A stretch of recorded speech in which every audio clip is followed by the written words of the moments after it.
Hey guys, this is Maou Cosplay, and today we're going to be talking about why I dislike Todoroki Enji, or as he is better known, Endeavour.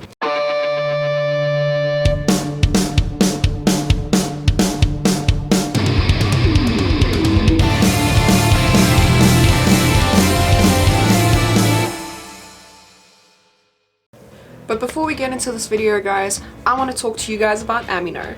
As you guys know, Amino has a super cool feature called stories, which are really short, like quick fun videos, but they don't disappear after a while, so like they're really just like quick and easy to watch and like really fun. So why do you guys need to go over to Amino right now and follow me on Maou and then hit that bell for notifications? Well, because you guys can see exclusive content that I don't post anywhere else, even on YouTube. So how can you guys follow and support me on Amino? Well, it's quite simple really. All you guys need to do is take out your app and type in Maou, go to users, and I'm right there, and you guys can see all the videos that I'm posting. So go over to Amino and I'll see you guys there. Okay, so I'm going to start this off with a disclaimer that everything is going to be chaotic because I don't really have a script. I have jotted down notes and it's going to be a fun time. Let's see if I can even do this. I might get a little bit passionate, but I mean, it's good. This is good. We need communication. Yeah. I can try my best to be in character for this video, but it is likely not going to work because I am probably going to be saying a lot of things that you either agree or do not agree with. And frankly, if you don't agree with me, I don't really care. Feel free to leave comments though, because go for it. I also want to make sure that I'm not spoiling the manga for anyone, so I'm going to try and keep the majority of this argument, debate, more anime-centric, and then closer to the end I'll warn you guys if there's going to be a manga spoiler, but I'm probably going to be talking about general things and arcs instead of like specific happenings if you guys are interested in that. So Endeavour, Todoroki Enji, he is the #2 hero and he is what? Always in All Might Shadow? I guess that's why he's so used to shade. So in the narrative of Boku no Hero Academia, Endeavour is seen to be an abusive parent. Like, I'm not even going to like sugarcoat it at this point, because so Shouto Todoroki pulls aside Midoriya Izuku and he says a lot of things that kind of were shocking to the audience. So he tells the audience and Midoriya about how Endeavour basically raised him to be what? His personal weapon? Quote, his masterpiece. So the whole reason that he even had kids in the first place was because he wanted to create offspring or whatever that was strong enough to defeat All Might just because he couldn't do it himself. So he marries Rei, Shouto's mom. We don't know her maiden name and we don't know the conditions under which she actually got married to Enji.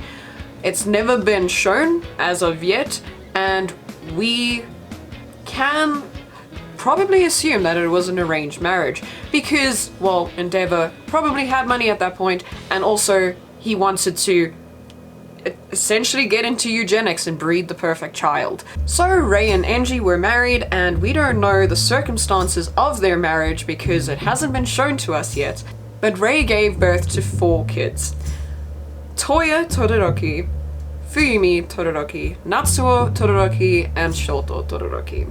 So let's be clear that all of these kids were bred as experiments. They weren't like born, I'm going to just say it right now as canon, that they weren't born out of a happy marriage. So when the first kid was born, I think it might be Toya, then Endeavour was like, no, not what I want. I want an even split between fire and ice. He just kind of pushed him aside.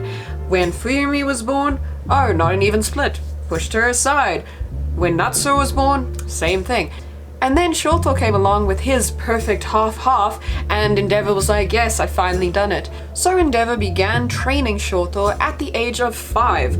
Maybe younger, but it is possibly around 5 because kids' quirks would manifest around 4 or 5. We can see through Shouto's memories that he was trained or pushed to the limit that he was actually throwing up, with Endeavour standing over him, and Ray tried to rescue him and was saying he's only 5 years old, like he's a child, and Enji didn't care because, shocking, he's an abusive parent. So aside from the fact that he messed with eugenics just to breed the perfect child, aka Flaming Hitler, he then refers to Shouto as his masterpiece, an object that he owns. He actually, in the manga, you can see him refer to Shouto as it, that. So that's very loving language from a parent. So not only was he abusing Shouto, he was likely abusing the rest of the Todoroki family, because we can see that Toya Todoroki is missing from the picture, aka leading into the W's of Todoroki theory. We can see that Fuyumi is quite anxious and becomes more of a motherly figure because Rei becomes more distant. Natsuo, he is very angry at his dad. And Rei herself is, I'm going to say, traumatized because of something that we don't actually know that Endeavour has done. So this is an obvious clue that she is being abused in verbal, emotional, possibly physical, hopefully not sexual, but she is being abused. So much so that when she was in a very vulnerable state and she saw Shouto as a young child, she poured boiling water over the one side of his face because it reminded her too much of Enji.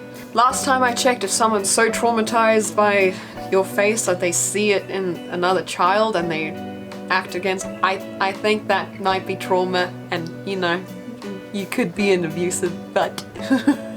So after this incident, Rei was shipped off conveniently to a mental hospital because Endeavour didn't want her damaging his masterpiece any more than he already did. And she basically stayed there without any contact from her children. As a little bit of a side look into Rei as a character, some people believe that she was abusive herself because of what she did to Shouto. I completely disagree with that because she was traumatized to the point that she didn't realize what she was doing. Also, when we see her later on in the mental hospital, she doesn't show any of this animosity or anything towards Shouto. She's just happy to see him. So that is probably proof that it was really just a traumatic moment that she acted in, and she likely regrets it. Some people say, but oh, she agreed to be with Enji. Well, that's where the whole thing of maybe it was an arranged marriage and she didn't have a choice and then she was forced into this. So, into the bulk of why Endeavour is flaming trash. We can see in the sports festival arc that he really cares about nothing except Shouto's success so that he can fulfill his role and duty to be the one that can defeat All Might. So Enji is literally just screeching from the sidelines going Shouto and trying to make him like use his left side, and Shouto is literally having a teenage rebellion, which is not really a rebellious stage, and he's busy going, no, I don't want to use your left side, go away. We can also see in the sports festival arc that Endeavour seeks out Midoriya and compares him to All Might and then says, oh yeah, no, you better put on a good show for not my son, my object that I have bred to perfection. To which Midoriya responds, no. To offer some clarity, Shouto never actually said out loud that Enji was abusing him or admitted to anyone that that was what was happening at home, but through the flashbacks and subtext we can safely assume it for ourselves. In the sports festival match between Shouto and Izuku, they have quite a lot of injuries, and you know, I would think a normal parent would be kind of worried for their kid and say, yo, are you okay? But no, Enji's just like, oh, you lost, well, you won, but you lost because you didn't use my fire side, you're a disgrace. And then Shouto's just like, I actually don't really care about you, I wasn't thinking about you at all. Which was good boy, my good boy. So yes, Endeavour is a decidedly trash human being, but does that make him a bad hero? Depends on what you define a hero as. So if you go with the definition of a hero being selfless and sacrificing themselves to save others and continuously being amazing like All Might, then no, he's not a hero. But technically, he has saved people, although he hasn't cared about them, and he's literally doing it for the fame. So you can argue whether he is a good hero. Although you can use the argument that he is at number 2 for a reason. Although he should stay there. So on the topic of a possible redemption for Endeavour, can he ever come back from what he did? Well, technically, no. Because yes, to the eye of the public, he could just be the hero that they want to see, or the hero that he's pretending to be, but they don't know what's going on at home. So yeah, I guess he could become a hero that's more likely to smile at someone or save someone or whatever, but it still doesn't change the fact that he's a trash human being. Why do I say that he's a trash human being? Because he purposefully made these choices to mess with his family's lives just for his own gain, and he did this consciously. This wasn't like a manipulated choice or something, or like he was raised into thinking it. No, this is completely him deciding, I want this goal, I'm going to destroy these people to get there. That makes him a trash human being. So on the topic of redemption, does Todoroki Enji deserve it?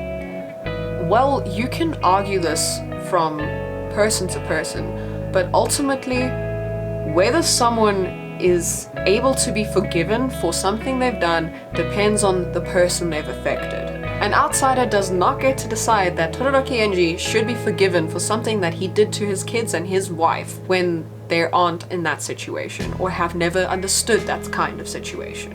So ultimately, whether Endeavour does get redeemed or forgiven is completely up to his family. They are entitled to be angry, to be dismissive, to hate him, to not want to talk to him, to have conflicted feelings. They are entitled to those feelings because they are the ones who suffered through the trauma. And it is them who is going to decide what to do with those feelings, whether they're going to forgive him or not. A reference to something that we can see in the manga is how Todoroki's feelings are conflicted towards his father. Even if Todoroki Enji does get redeemed or forgiven, that doesn't change the fact that the abuse actually did happen, and it can't be erased that easily. One can't use the excuse that, oh, but he isn't doing it now, he isn't abusing him now. You can't use that excuse because it still happened and he hasn't atoned for what he did. Something that I've seen quite often is a lot of people comparing Endeavour to Bakugo, for instance, which is also a topic I'd love to get into. So while Endeavour is an adult and is making these choices consciously to hurt people around him, we can argue that Bakugo was a child and is still a child because he's only 15, 16, and he doesn't understand what he's actually doing. But I will get more into Bakugo's character possibly in another video. What it comes down to is what Endeavour did consciously and purposefully, and how his victims are going to react to it. So my personal answer, do I like Enji? No. Is he a good character? Yes, he's an interesting character. Do I think that he deserves redemption or forgiveness? No. But that is a personal opinion because I understand more from Shouto's perspective. Feel free to disagree with me in the comments, wherever. I don't mind. I actually invite the discourse, and I want to hear your opinions on this. It is still, however, not going to change my opinion that he is a flaming trash can. But thank you guys so much for watching, and I hope you guys enjoyed the video. Remember to like the video and subscribe if you haven't, and also ring that bell for notifications. Check me out on Instagram, Amino, Twitch, and everywhere else. I have got tons of links in the description box below, but mainly make sure to go check out that Amino video. So thank you guys for watching, and I'll check you guys next time. Bye.